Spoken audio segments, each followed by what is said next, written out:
破壊、パーゲー、島崎藤村。第5章、チェ・オージャン。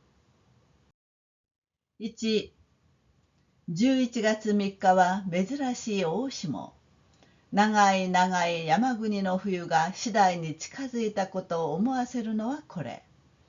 その朝、牛松の部屋の窓の外は白い煙に覆われたようであった。1. 11월3일은 드문 큰소리. 길고 긴 산간지방의 겨울이 점차 가까워진 것을 생각하게 하는 건 이것. 그날 아침 우시마츠 방의 창밖은 하얀 연기로 쌓인 것 같았다. 우시마츠와 24年目の店長説をいい山の学校で祝うというために柳氷の中から羽織袴を出してきて去年の街灯に今年もまた身を包んだ。우시마츠는 24년째 천장들을 이야마의 학교에서 축하하기 위해 버들고리 속에서 하우리 하카만을 꺼내 입고 작년의 외투에 올해도 또 몸을 감쌌다. 暗いはしご段を降りて北向きの廊下のところへ出ると朝の光が美しく差してきた。溶けかかる霜と一緒に日に当たる裏庭の木の葉は多く枝を離れた。어두운 계단을 내려가 북향의 복도로 나오자 아침빛이 아름답게 비쳐왔다. 녹아내리는 서리와 함께 해가 닿는 뒷마당의 나뭇잎은 많이 가지를 떠났다. 分けても脆いのはイチョウで、梢にはもう一葉の木もとどめない。ちょうどその霜場の舞い落ちるありさまを眺めながら、廊下の古壁に寄りかかって立っているのはお塩であった。특히 여린 건 은행나무로 우둥지에는 벌써 한 잎의 노랑도 남지 않았다. 마침 그 서리 맞아 단풍 든 잎이 흩날리며 떨어지는 모습을 바라보면서 복도의 오래된 벽에 기대어 서 있는 것은 시호였다. 우시마츠와 게이노신のことを思い出して、つくづくあの落泊の生涯を憐れむと同時に、またこの人を注意してみるという気にもなったのである。우시마츠는 게이노신을 떠올리며 쓸쓸히 그 영락한 생애를 연민하는 동시에 또 이 사람을 주위에서 보려는 마음이 들었다. 오시오さん と우시마츠は声をかけた。奥様にそう言ってくれませんか？今日は宿直の当番ですから、どうか晩の弁当をこしらえてくださるように。後で学校の小遣いを取りによこしますからってね。시오씨 하고 우시마츠는 말을 걸었다. 사모님께 그렇게 말해주지 않겠어요? 오늘은 숙직 당번이니까 아무쪼록 저녁 도시락을 싸달라고. 나중에 학교 소사가 가지러 가겠다고요. 네? 또言われてお塩は壁を離れた。娘の時代にはよくある一種の恐怖心からなんとなく牛松をはばかっているようにも見える。이 말에 시호는 벽에서 떨어졌다. 아가씨 나이 때는 흔히 있는 일종의 공포심에서 어쩐지 우시마츠를 꺼리는 것처럼도 보인다. どこかKの死に似たところでもあるか。こう牛松は考えて、それとなく面影を探してみると、若々しい髪の形、額付き。어딘가 Kの신과 닮은 데도 있을까? 이렇게 우시마츠는 생각하고 넌지시 면모를 살펴보니 아주 젊은 머리 모양, 이마의 생김새. まあ、どちらかといえば、あの正吾は父親に、この人はまた亡くなったという母親の方にでも似たのであろう。別木なぞはもうそっくりさ、とKの신も言った。그래, 어느 쪽이냐 하면 저 쇼고는 아버지를 닮았고 이 시호는 또 돌아가셨다는 어머니 쪽이라도 닮은 거겠지. 눈매 같은 건 쏙 빼닮았어. 하고 Kの신도 말했다. とお塩は少し顔を赤くしながら、この間の晩は大層父がご厄介になりましたそうで。いや、私の方でかえって失礼しましたよ。と牛松はさっぱりした調子で答えた。저기 하고 시호는 얼굴을 약간 붉히며 요전밤은 아버지가 몹시 폐해를 끼쳤다고요. 아니, 제가 오히려 실례했어요. 하고 우시마츠는 산뜻한 말투로 대답했다. 昨日、弟が参りまして、その話をいたしました。そうでしたか。さぞお困りでございましたろう。父がああいう風ですから、皆さんのご厄介にばかりなりまして。어제 동생이 와서 그 얘기를 했어요. 그랬어요. 필시 곤란하셨겠지요. 아버지가 저런 식이니 여러분께 폐만 끼치고 있어요. 芸の神のことは一時もお塩の小さな胸を離れないらしい。柔らかな黒い瞳の底には深い憂いの光を帯びて、頬も赤く泣き腫れたように見える。개노신의 일은 한시도 시호의 작은 가슴을 떠나지 않는 것 같다. 부드러운 검은 눈동자 속은 깊은 우수의 빛을 띠고 뺨도 붉게 울어서 부은 것 같다. やがてこういう言葉を取り交わした後、牛松は街灯の襟で耳を包んで帽子をかぶって랭게지を出た。이윽고 이런 말을 주고받은 후 우시마츠는 외투 깃으로 귀를 감싸고 모자를 쓰고 랭게지를 나왔다. とある町の曲がり角で街灯の隠しに手を入れてみると、古いシワだらけになった手袋がその中から出てきた。黒のメリアスの裏毛のついたやつで、シワを伸ばしてはめた具合は少し細く締まりすぎたが、握った心持ちは温かであった。어느 동네 모퉁이에서 외투 주머니에 손을 넣어보니 오래된 구겨진 장갑이 그 안에서 나왔다. 검은 메리아스의 속털이 달린 걸로 구김을 펴고 낀 상태는 좀 좁고 너무 꽉 끼었으나 움킨 느낌은 따뜻했다. その手袋を鼻の先へ押し当てて、プンとした色臭い匂いを嗅いでみると、急に過ぎ去った天長節のことが牛松の胸の中に浮かんでくる。그 장갑을 코끝에 대고 확 풍긴 습기찬 냄새를 맡아보니 갑자기 지나간 천장절의 일이 우시마츠의 가슴 속에 떠오른다. 去年、おととし、さっきおととし、ああ、まだ世の中をそれほど深く思い知らなかった頃は、吹き出したくなるような気楽なことばかり考えて、この大祭日を祝っていた。작년、재작년、재재작년。아, 아직 세상을 그렇게 깊이 알지 못했을 때는 웃음을 터뜨리고 싶어지는 그런 마음 편한 것만 생각하며 이 대축제일을 축하하고 있었다. 手袋は元のまま色は冷めたが変わらずにある。それから見ると人の心の中のありさまの移り変わることは、これから先の自分の生涯はつまりどうなる、誰がしろ。장갑은 원래 그대로 색은 바랬으나 여전히 있다. 그러고 보면 사람 마음속 상태가 바뀌는 거라니. 앞으로 장래의 내 인생은 결국 어떻게 될지 누가 알겠는가.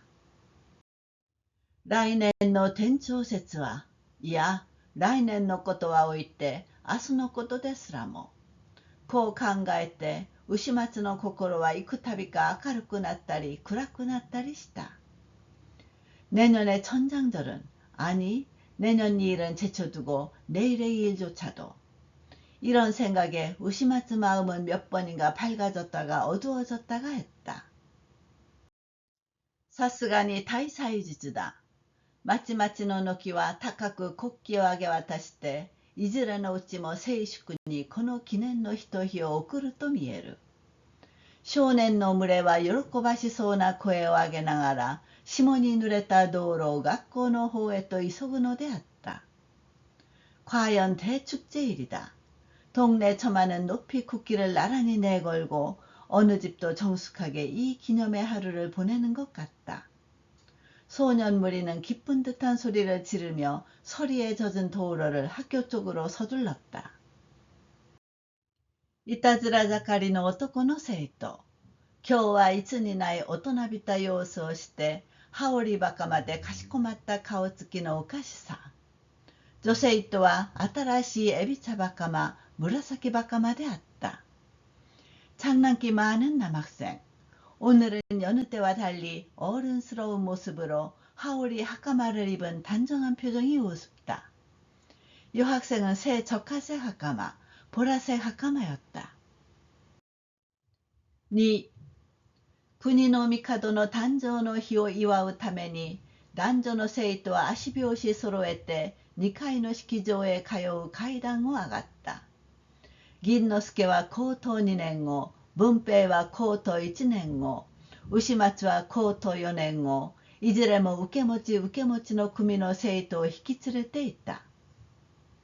2. 국가 천황의 생일을 축하하기 위해 남녀 학생은 발장단을 맞춰 2층의 식장으로 통하는 계단을 올라갔다. 긴노스케는 고등 2학년을, 문배는 고등 1학년을, 우시마츠는 고등 4학년을 모두 각각 담임반 학생을 데리고 있었다. 退職の系のシーンはもう脚分ながらなんとなく名残が惜しまるるという風で、元の生徒の後について同じように階段を上がるのであった。퇴직한 케이노 씨는 이제 손님 대우지만 왠지 아쉬움이 남는다는 식으로 옛 학생 뒤를 따라 똑같이 계단을 올라갔다.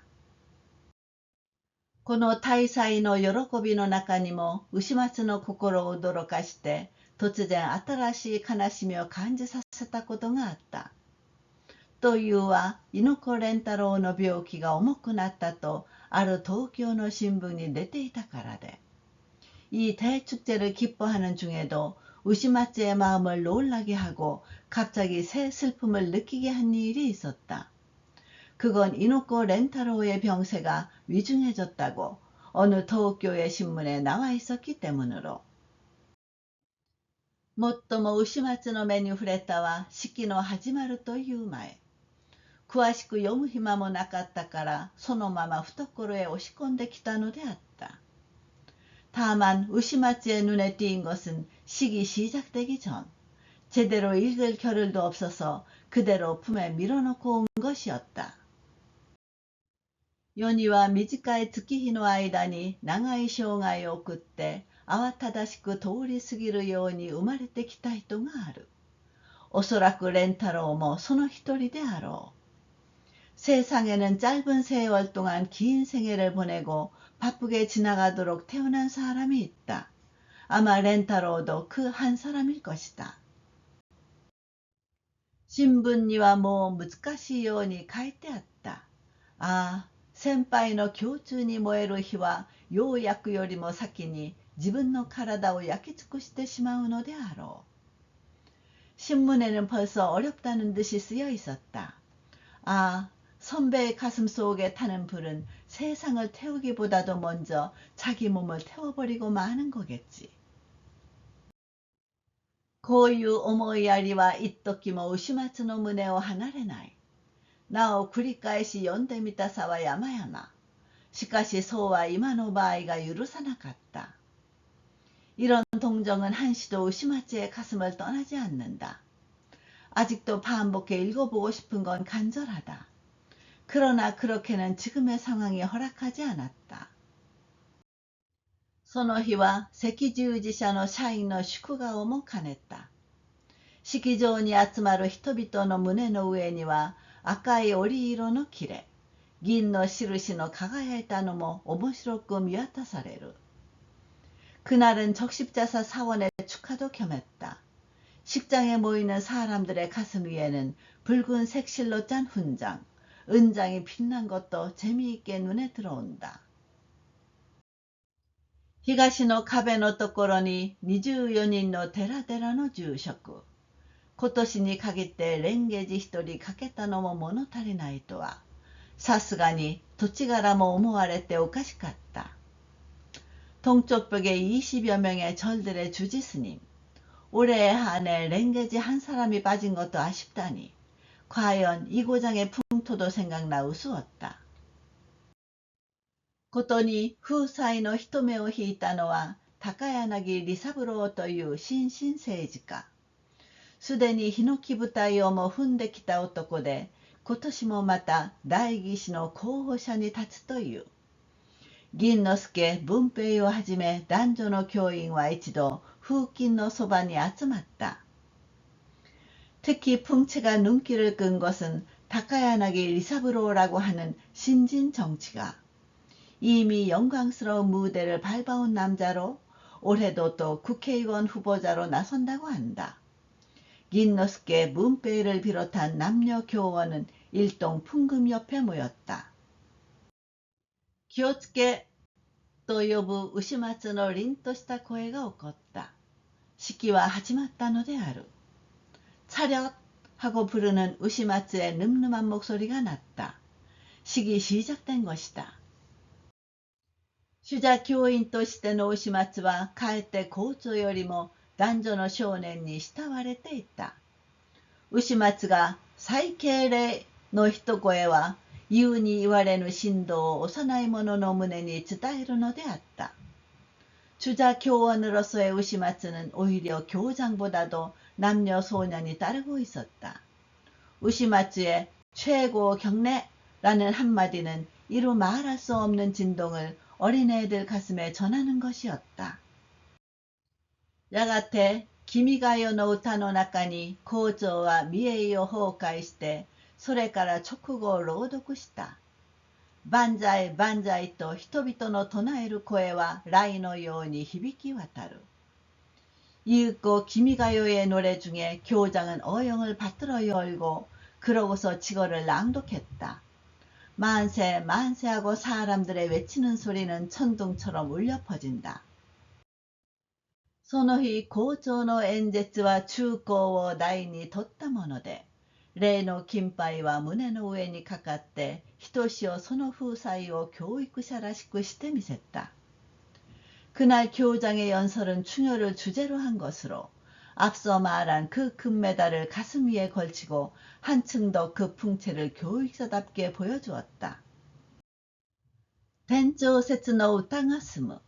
来賓を代表した高柳の挨拶もあったが、これはまた離れているだけに手に入ったもの。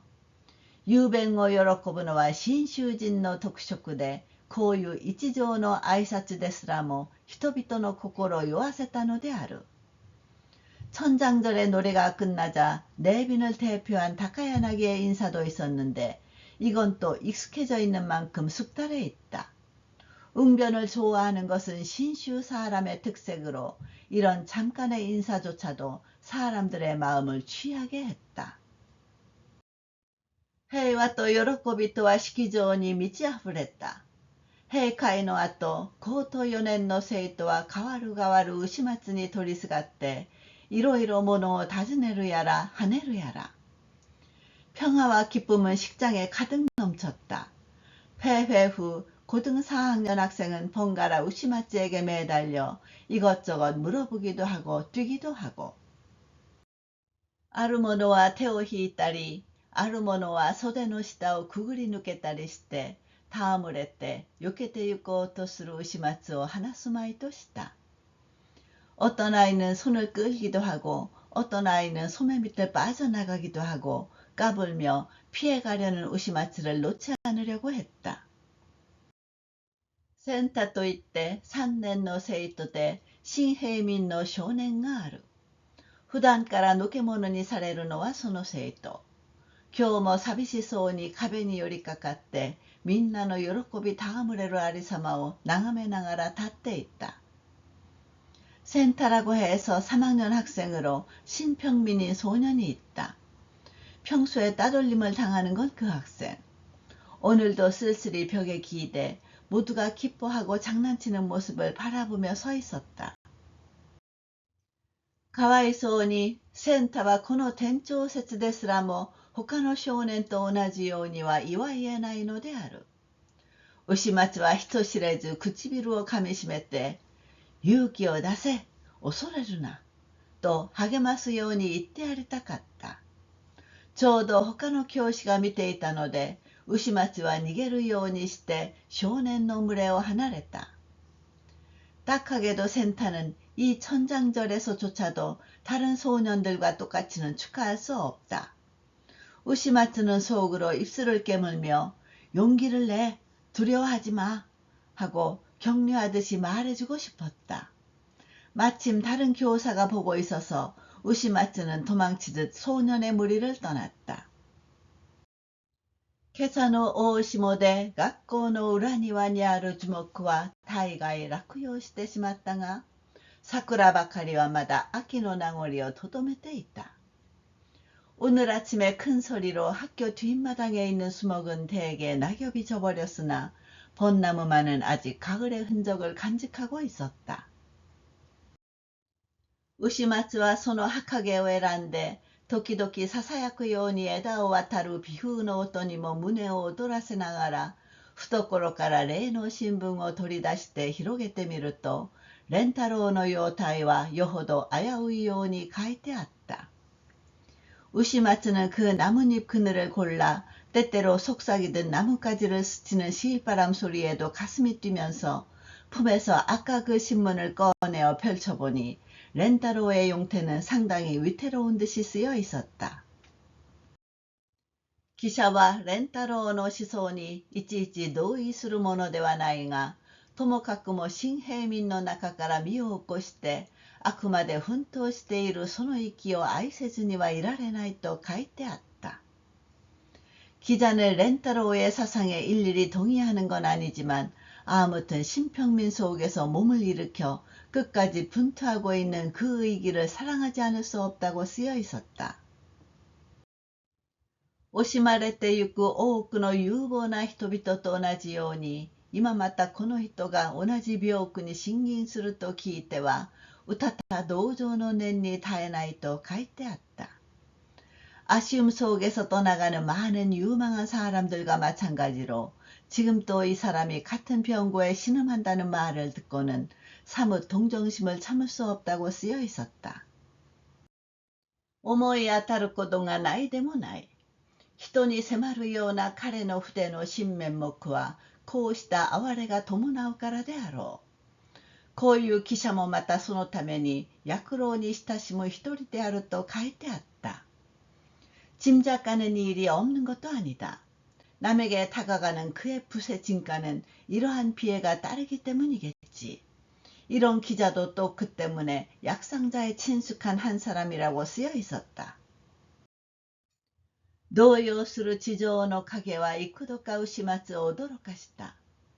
日の光は秋風に送られて枯れ枯れな桜の草葉を美しくしてみせる。症状とした草木の凋落は一層先輩の薄命を迷走させる種となった。 동요하는 지상의 그림자는 몇 번인가 우시마츠를 놀라게 했다. 햇빛은 가을바람에 떠밀려 시들시들한 벚나무에 서리 맞아 단풍든 잎을 아름답게 해준다. 쓸쓸한 초목의 쇠락은 한층 선배의 박명을 명상하게 하는 원인이 되었다. 3. ケイノシンのために開いた茶話会は11時頃からあった。その日の朝、蓮華寺を出るとき、牛松は廊下のところでお塩に会って、この不幸な父親を思い出したが、こうして会場の正面に据えられたケイノシンを見ると、今度はあべこべにあの古壁に寄りかかった娘のことを思い出したのである。 3. 케이노신을 위해 연 다가회는 11시경부터 있었다. 그날 아침 랭게지를 나설 때 우시마츠는 복도에서 시호를 만나 이 불행한 아버지를 떠올렸는데, 이렇게 행사장 정면에 앉은 케이노신을 보니 이번에는 반대로 저 오래된 벽에 기대어 있던 딸을 떠올렸다. 케이노신의 아이사츠와 나가이 미노우에의 10回であった。 哀れむという心があればこそ、牛松ばかりは首を垂れて聞いていたようなものの、さもなくて誰が老いの繰りごとなどに耳を傾けよう。 케이노신 인사는 긴 신상의 수레였다. 연민하는 마음이 있기에 우시마츠마는 고개를 숙이고 듣고 있었지만 그렇지도 않은데 누가 노인의 되뇌는 말에 귀를 기울이랴. 茶和会の済んだ後のことであった。ちょうどテニスの遊びをするために出て行こうとする文平を呼び止めて、一緒に校長はある室の戸を開けて入った。다과회가 끝난 후의 일이었다. 마침 테니스 놀이를 하러 나가려는 분배를 불러세워 함께 교장은 어느 방문을 열고 들어갔다. 差し向かいに椅子に腰掛けたは運動場近くにある窓のところで、テニス基地外の銀之助などが呼び騒ぐ声もガラスに響いて面白そうに聞こえたのである。 마주보고 의자에 걸터 앉은 데는 운동장 가까이 창문이 있는 곳으로 테니스 광인 긴노스케가 부르며 떠드는 소리도 유리에 울려 재미있게 들렸다. 마, 가츠노君、そう運動にばかり夢中にならないで、少し話したまえ。と校長は慣れ慣れしく、時にどうでした今日の演説は。先生のご演説ですかと文平がラケットを膝の上に乗せて、いや、非常に面白く伺いました。저기 가츠노군, 그렇게 운동에만 정신 팔지 말고 좀 이야기하시게. 하고 교장은 허물없이, 그런데 어땠어요? 오늘 연설은. 선생님 연설 말이에요. 하고 문페이가 라켓을 무릎 위에 올리며, 아유, 아주 재미있게 들었어요. そうですかね。少しは聞き応えがありましたかね。お世辞でも何でもないんですが、今まで私が伺ったうちでは、まず第一等の出来でしたろう。그럴까요? 조금은 들을만 했을까요? 비말도 뭐도 아닌데요. 지금까지 제가 들은 것 중에서는 우선 제 1등 연설이었을 거예요. そう言ってくれる人があるとありがたい。と校長は微笑みながら、実はあの演説をするために夕べ一晩かかって支度しましたよ。그렇게 말해주는 사람이 있으면 고맙지. 하고 교장은 미소 지으며, 실은 그 연설을 하기 위해 어젯밤 밤새 내내 준비했어요. 中高という時期の解釈はどう聞こえました？我が輩のつもりでは、あれでもよほど頭を痛めたのさ。いろいろな辞典を参考するやら、何やら、そりゃあもう君。どうしても調べたものは調べただけのことがあります。중요라는 글자 해석은 어떻게 들렸어요? 내 생각으로는 철회배에도 꽤 골머리를 알았어요. 여러 가지 사전을 참고한다 뭐다. 그건 뭐 자네. 아무래도 조사한 건 조사한 만큼의 것이 있어요. しかし、本当に聞いてくれた人は君くらいのものだ。町の人などは、クークージャクジャク。いや、実際耳を持たないんだからね。中には高柳の話にひどく感服してる人がある。あんな演説屋の話と我々の言うことを一緒にして聞かれてたまるものかね。그러나 정말로 들어준 사람은 자네 정도야. 동네 사람들은 건성건성. 아니 실제로 들을 줄을 모른다니까. 그 중에는 다카야나기의 이야기에 심하게 탐복하고 있는 사람이 있어. 그런 연설가의 이야기하고 우리가 하는 말을 같이 취급해 들어서야 참을 수 있겠어? どうせわからない人にはわからないんですから。と文平に言われて不平らしい校長の顔つきはいくらか和らいできた。어차피 모르는 사람은 모를 테니까요. 하고 문배가 말하자 불평스러운 교장의 표정은 어느 정도 부드러워졌다.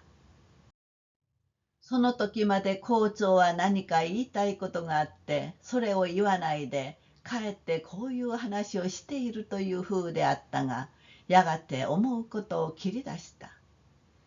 그때까지 교장은 뭔가 말하고 싶은 게 있는데 그걸 말하지 않고 오히려 이런 이야기를 하고 있다는 식이었으나 이윽고 생각하는 말을 꺼냈다. わざわざ文平を呼び止めてこの室へ連れてきたのはどうかして牛松をのける工夫はないか。それを相談したい下心であったのである。というのはね、또校長は一段声を低くした。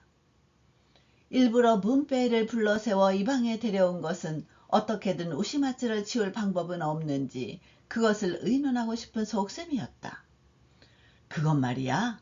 하고 교장은 한층 목소리를 낮췄다.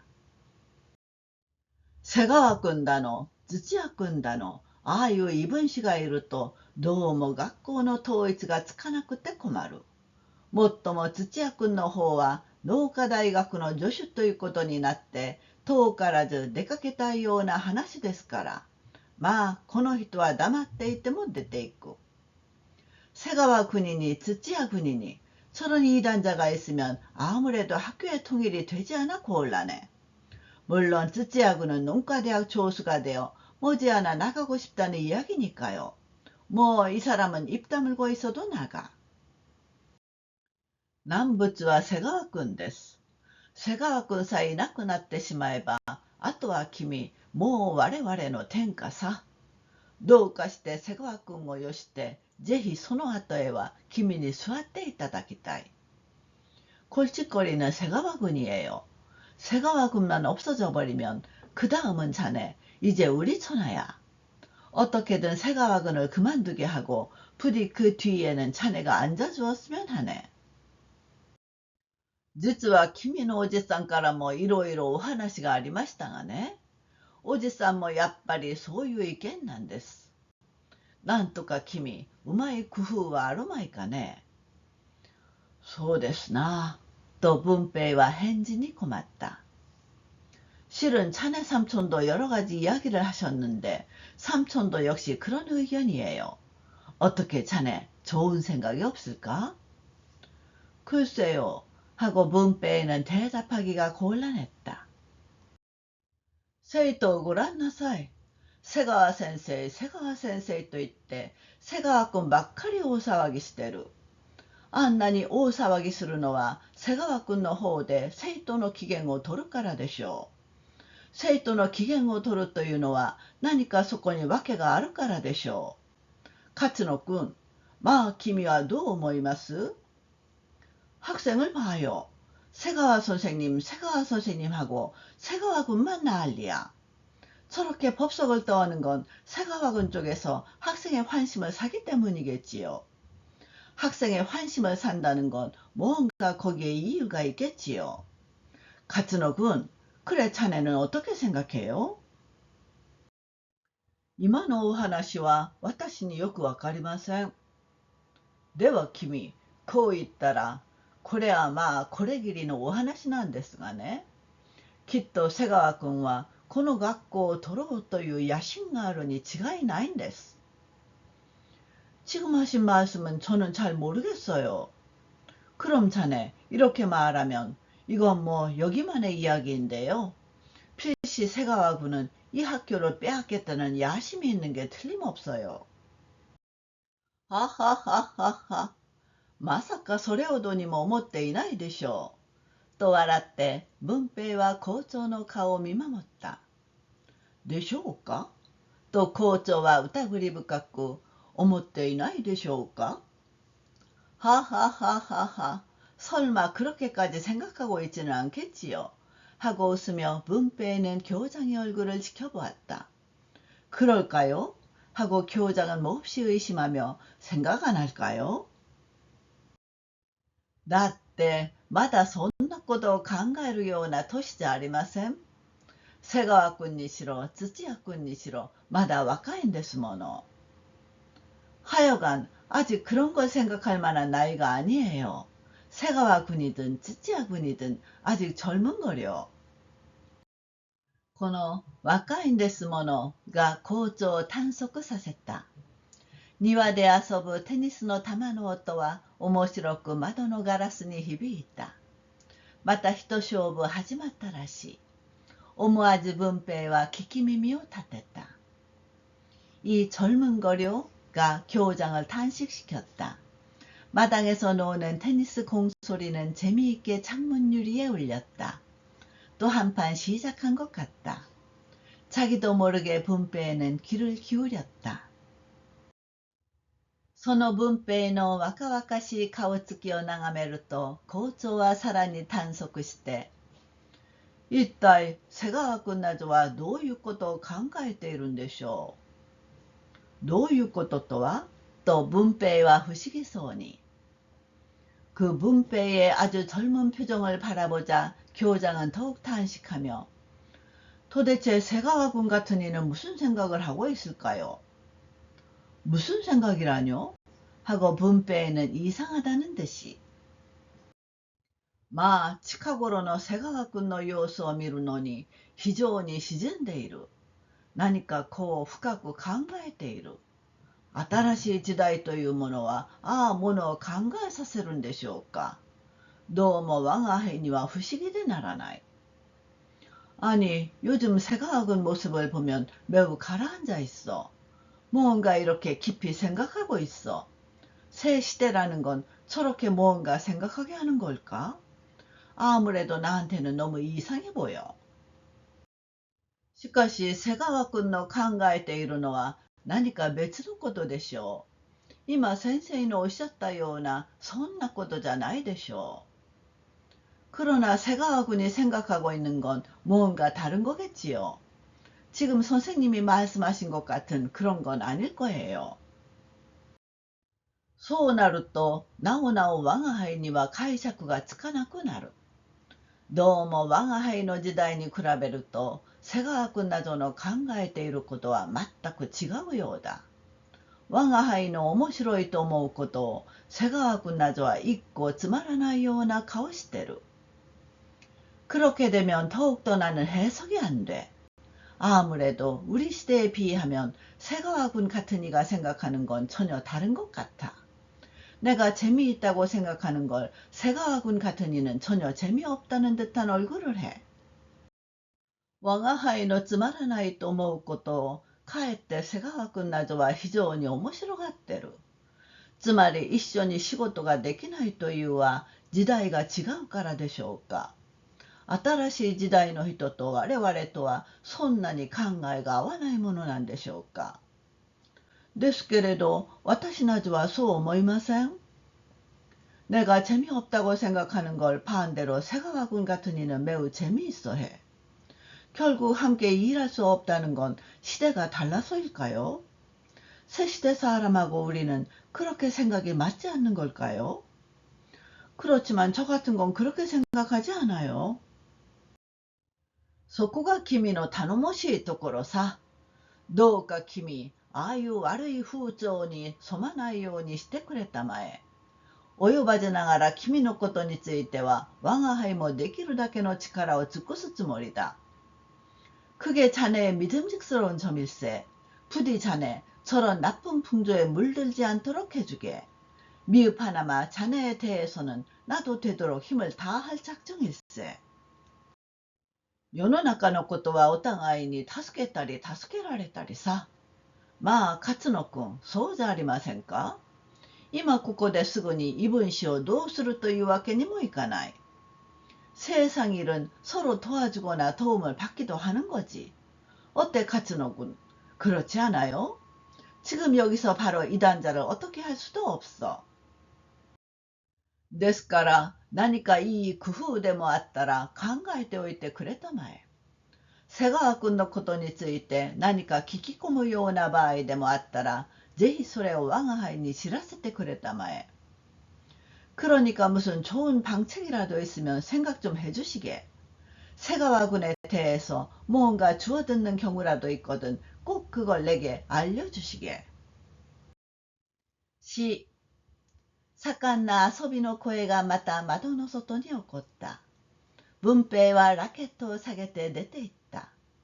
校長は椅子を離れてガラスの戸を上げた。ちょうど運動場ではテニスの最中。さあ、 한창 노는 소리가 다시 창밖에서 났다. 문패는 라켓을 들고 나갔다.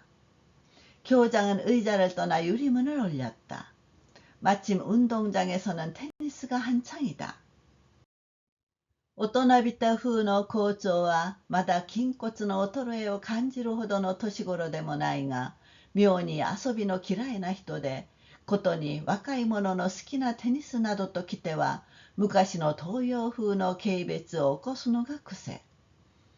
처음자는 느낌의 교장은 아직 근골의 쇠퇴를 느낄 정도의 나이도 아닌데 이상하게 놀이를 싫어하는 사람으로, 특히 젊은이가 좋아하는 테니스 등에 대해서는 옛날에 동양식 경멸을 일으키는 것이 버릇.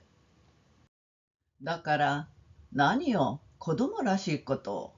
といったような目つきして、夢中になって遊ぶ人々のありさまを眺めた。그래서 뭐야, 애들 같은 걸 하고 말하는 듯한 눈짓으로 열중해서 노는 사람들의 모습을 바라보았다. 字は日の光のために乾き、人は運動の熱のために燃えた。いつの間にか文平は庭へ出て遊びの仲間に加わった。銀之助は今、文平の組を相手にして一戦を試みるところ。땅은 햇빛 때문에 마르고 사람은 운동열로 불탔다. 어느새 문배는 마당으로 나와 놀이팀에 가세했다. 긴노스케는 지금 문배조를 상대로 일전을 시도하는 참. さすがのテニス気違いも散々に敗北して、やがて仲間の生徒と一緒にラケットを捨てて抜いた。敵方の上げるゲームの声は拍手の音に混じって外の空気に響いて面白そうに聞こえる。대단한 테니스 광도 여지없이 패배해 이윽고 한 팀인 학생과 함께 라켓을 버리고 물러났다. 상대편이 지르는 게임 끝 소리는 박수 소리에 섞여 바깥 공기에 울리며 재미있게 들린다. 東寄りの教室の窓から顔を出した二三の女教師も一緒になって手を叩いていた。その時、幾組かに分かれて見物した生徒の群れは互いに先を争ったが、中に一人素早くラケットを拾った少年があった。동쪽 교실 창문으로 얼굴을 내민 두셋 여교사도 함께 손뼉을 치고 있었다. 그때 몇 조로 나뉘어 구경한 학생 무리가 서로 앞을 다퉜는데 그 중에 한 명, 재빨리 라켓을 주운 소년이 있었다. 新平民の洗濯を見て、他の生徒がそのそばへ駆け寄って、無理無体に手を持つラケットを奪い取ろうとする。センタは固く握ったまま、そんな無法なことがあるものか、という顔つき。신평민인 센터인 걸 보고 다른 학생이 그쪽으로 달려가 힘으로 손에 쥔 라켓을 빼앗으려 한다. 센터는 꽉 움켜쥔 채 그런 무법한 짓이 있겠나 하는 표정. それはよかったが、いつまで待っていても組の者が出てこない。さあ、誰か出ないか、と敵方は怒って催促する。그건 좋았으나 언제까지 기다려도 조회짝이 안 나온다. 자, 누가 안 나설래? 하고 상대편은 화내며 재촉한다. 少年の群れは互いに顔を見合わせて、困って立っているセンターを冷笑して喜んだ。誰もこのエタの子と一緒にテニスの遊びをしようというものはなかったのである。소년 무리는 서로 얼굴을 마주보고 난초에 서 있는 센터를 냉소하며 기뻐했다. 아무도 이 에타 자식과 함께 테니스 놀이를 하겠다는 자가 없던 것이다. 急に羽織を脱ぎ捨てて、そこにあるラケットを拾ったは牛松だ。それと見た人々は意味もなく笑った。見物している女教師も微笑んだ。갑자기 하오리를 벗어던지고 거기에 있는 라켓을 주운 건 우시마츠다. 그걸 본 사람들은 의미 없이 웃었다. 구경하고 있는 여교사도 미소 지었다. 文平びいきの校長は牛松の組に勝たせたくないと思うかして熱心になって窓から眺めていた。ちょうど午後の日を後ろにしたので、位置の利は初めから文平の組の方にあった。문패를 편애하는 교장은 우시마츠조를 이기게 하고 싶지 않다고 생각하거나 하며 열심히 창으로 바라보고 있었다. 마침 오후 햇빛이 등 뒤로 되어 위치의 이로움은 처음부터 분배 조편에 있었다. ワンゼロと呼ぶのは網のそばに立つ審判官の銀之助である。牛松センターはまず第一の引けを取った。見物している生徒はいずれも霊笑を唇に表してセンターの引けを喜ぶように見えた。원제로 하고 외치는 건 망 옆에 선 심판관 긴노스케이다. 우시마츠 센타는 우선 첫 점을 뺏겼다. 구경하고 있는 학생은 모두 냉수를 입술에 머금고 센타가 진 것을 기뻐하는 것처럼 보였다. 2-0と銀之助は高く読んだ。牛松の組は第二の引けを取ったのである。2-0と見物の生徒は聞こえよがしに繰り返した。2-0 하고 긴노스케는 높이 외쳤다. 우시마츠 저는 2점을 뺏겼다. 2-0 하고 구경하는 학생은 들으라는 듯이 되풀이했다. 敵方というのは年若な准教員。それ、牛松が蓮華寺へ秋間を探しに行った時、帰りに出会ったあの男と、それから文平と、こう二人の組で、牛松にとっては侮りがたい相手であった。상대편은 나이 어린 준교원. 그 우시마츠가 랭게지의 빈 방을 찾으러 갔을 때 돌아가다 만난 그 남자하고 그러고서 문배하고 이렇게 두 명의 저로 우시마츠에게는 만만치 않은 상대였다. それに敵方の力は揃っているに引き換え味方のセンターはまだ一向に練習が足りない。 게다가 상대편 측의 힘은 고른 반면에 한편인 센타는 아직 전혀 연습이 부족하다. 3-0と呼ぶ声を聞いたときは牛松も少し気を入らった。人種と人種の競争。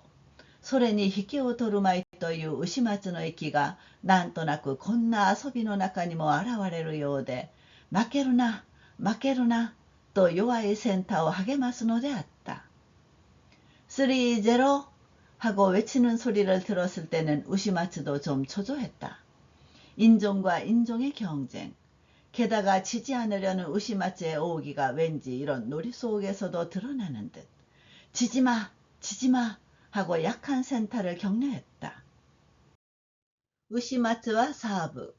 最後の球を打つために外車の線の一角に立った。さあ来いと言わぬばかりの身構えして伺いすましている文平をめがけて打ち込んだ球はかすかに網に触れた。우시마츠는 서브. 마지막 공을 치기 위해 외곽선의 일각에 섰다. 자, 와라! 라고 말하는 듯한 태세로 살피며 마음 가라앉히고 있는 분배를 겨냥해 쳐넣은 공은 살짝 망에 닿았다. 타치! 또 긴노스케의一声。牛松は二度目の球を試みた。力余って線を越えた。ああ、ファウルだ。牛松も今は土器を含んで満身の力を右の腕に込めながら、勝つも負けるも運はこの球一つにあると打ち込む勢いは獅子奮身。터치! 하고 긴노스케의 일성. 우시마츠는 두 번째 공을 시도했다. 힘이 넘쳐 선을 넘었다. 아, 폴트다. 우시마츠도 지금은 노기를 머금고 만신의 힘을 오른팔에 실으며 이기고 지고도 우는 이 공 하나에 있다면서 초박는 기세는 사자분진. 青年の時代によくある一種の瞑想からちょうど一生の運命を一時の戯れに占うように見える。인と受けた文平もさるもの。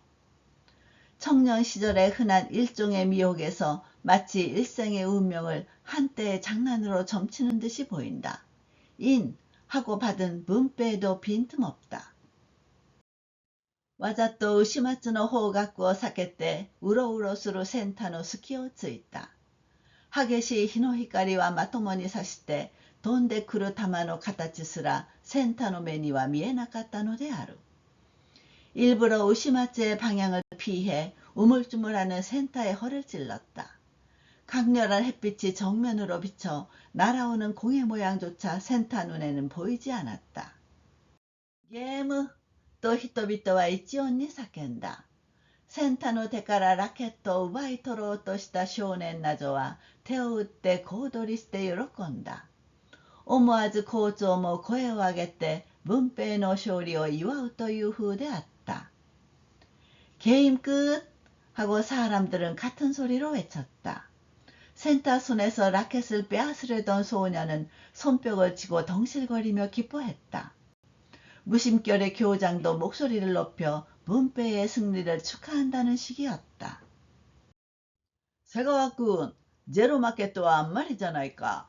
という銀之助の言葉を聞き捨てて、牛松はそこに置いた羽織を取り上げながら、すごすごとのいた。瀬川君, 제로로 지다니 너무하잖아. 라는 긴노스케의 말을 들어넘기고 우시마츠는 거기에 둔 하오리를 집어들며 풀이 죽어 물러났다. やがてこの運動場から裏庭の方へ回って誰も見ていないところへ来るとふと何か思い出したように立ち止まった。이윽고 이 운동장에서 뒷마당 쪽으로 돌아 아무도 안 보는 곳에 오자 문득 뭔가 생각난 듯 멈춰섰다. さあ、牛松は自分で自分を責めずにいられなかったのである。蓮太郎、大日向、それからセンタ。こう連想したときは疑いと恐れとで震えるようになった。ああ、意地の悪い知恵はいつでも後から出てくる。아, 우시마츠는 스스로 자기를 탓하지 않을 수 없었다. 렌타로, 오히나타, 그리고 센타. 이렇게 연상했을 때는 의심과 공포로 떨게 되었다. 아, 심술궂은 지혜는 언제나 나중에 나온다.